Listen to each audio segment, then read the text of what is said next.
What did I find out about myself? And how can I take those learnings and make them to go from failure, or from fear, which is where I was.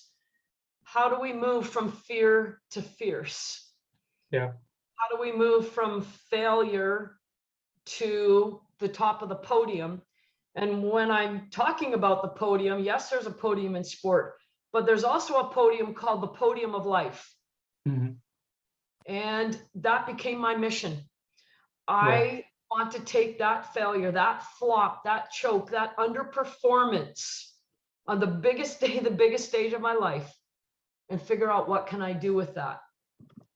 Yeah, I'm interested to know, like you mentioned, the underperformance on the quarterfinal, you said you're taking the responsibility for it. What went wrong? Like, obviously, you prepared all of your life, you've been coaching for a long, long time. What went wrong?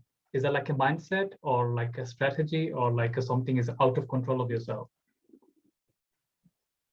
That is such a good question.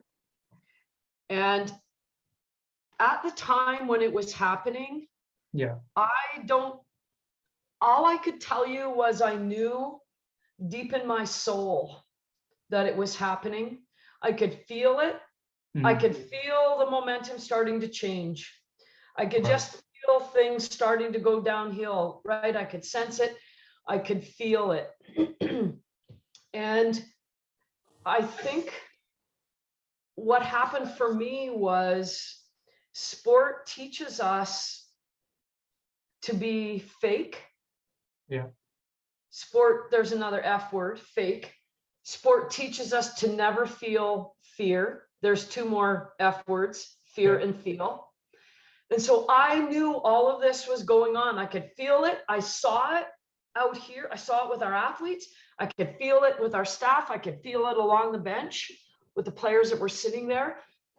And I didn't know what to do about it. I didn't know what to do with it, because sport teaches us the famous saying, fake it till you make it.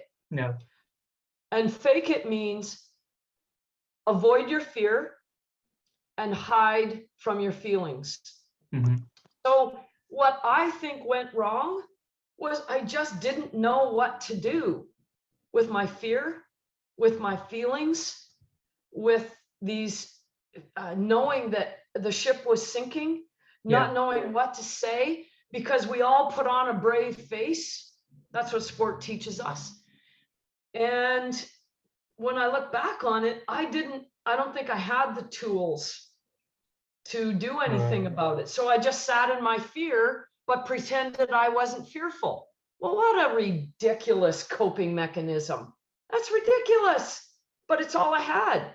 Yeah. So that's why I'm like, you know what? I'm going to give people a toolkit, because this is a skill. Bouncing back from failure, that's a skill. And for me, what I love about the word skill, that means it can be learned. You're not born with it. It can be learned. It can be honed. It can be sharpened. You can get better at it. And I'm like, I didn't have a toolkit to manage what happened there. And now I do. And now I help other people build that same toolkit.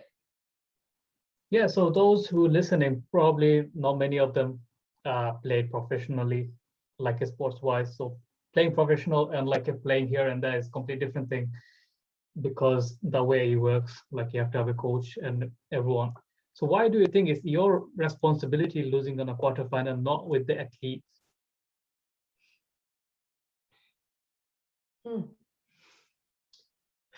Well,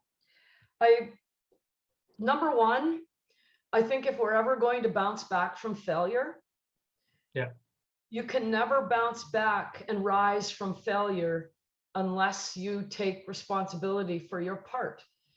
And so if I just say, well, it was someone else's fault, it was the player's fault, it was the organization, it was the referee's fault, it was the organization's fault, it was our team captains, it was the other coaches, then I don't think I will ever truly bounce back. So I know I had a part in that. And I also think it wasn't just that day. Yeah.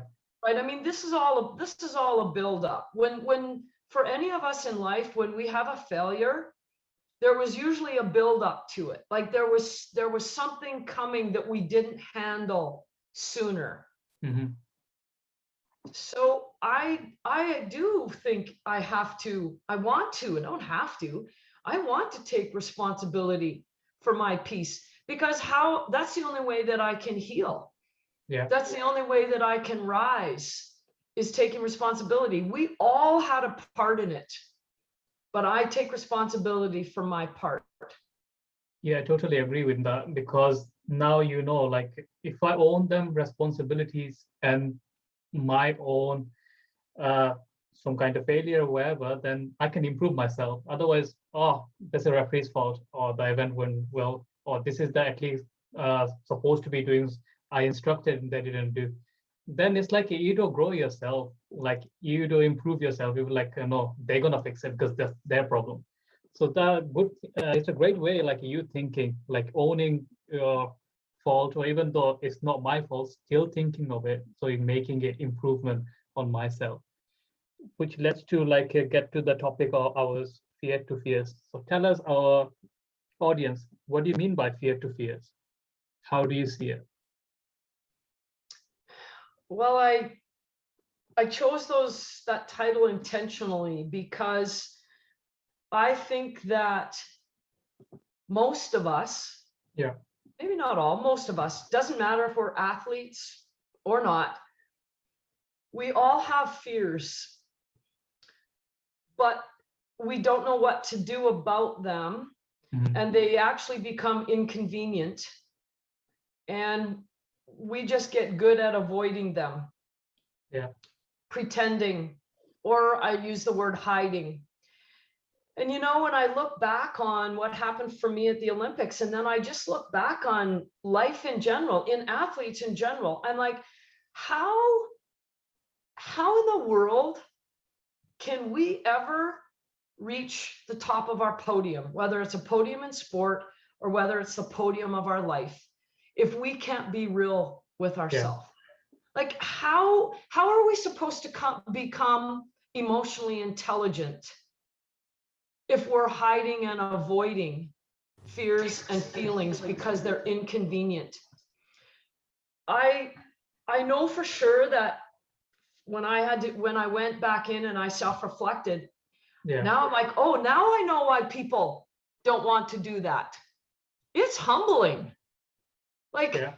you got to go in and have a look in the mirror and be like, ooh, I'm not really liking what I see here. But that to me is, now it's like, okay, good. What can I do about Mhm. what I see in the mirror? How do I become a better version of myself?